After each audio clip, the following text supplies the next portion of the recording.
Hello, my name is Donald and I'm going to talk to you about our new paper on genetic risk for Alzheimer's disease, lifestyle and multimodal brain imaging in UK Biobank, led by Yating Yu. I'm going to talk to you about three things: why our study was necessary, what we found, and what it means. So firstly, it's relatively well understood that different aspects of lifestyle, like smoking, high alcohol intake, or sedentary behaviour, are bad for dementia risk and brain health generally. We have shown in previous studies that genetic risk factors for Alzheimer's disease, namely Apolipoprotein E genotype, is also bad for brain structure generally, even in people who do not have a diagnosis of dementia.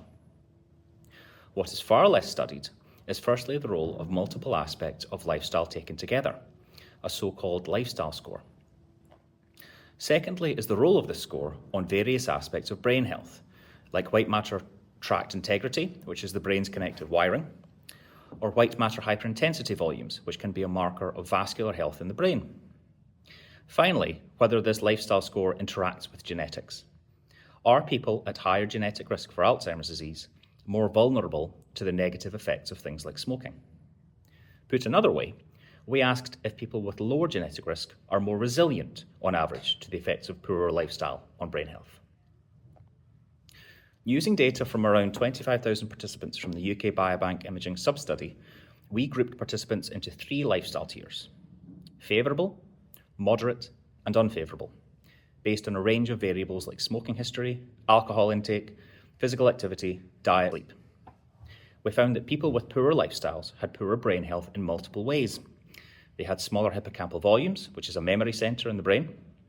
They had, on average, less grey matter relative to their head size, and had greater white matter lesioning. The magnitude of these effects was relatively small to moderate, but clear. We found, however, that while around 1/4 of participants carried the risk APOE E4 genotype, there was no interaction between lifestyle and higher genetic risk. Things like being a smoker or being less physically active were bad for brain health regardless of genetic background. What this means is that a healthy lifestyle is important for the structure and integrity of your brain, whether you are at heightened genetic risk for dementia or not, and that a good, balanced, healthy lifestyle, as measured several different ways, is important for your brain. Thank you for listening, and please do feel free to get in touch with us if you have any questions.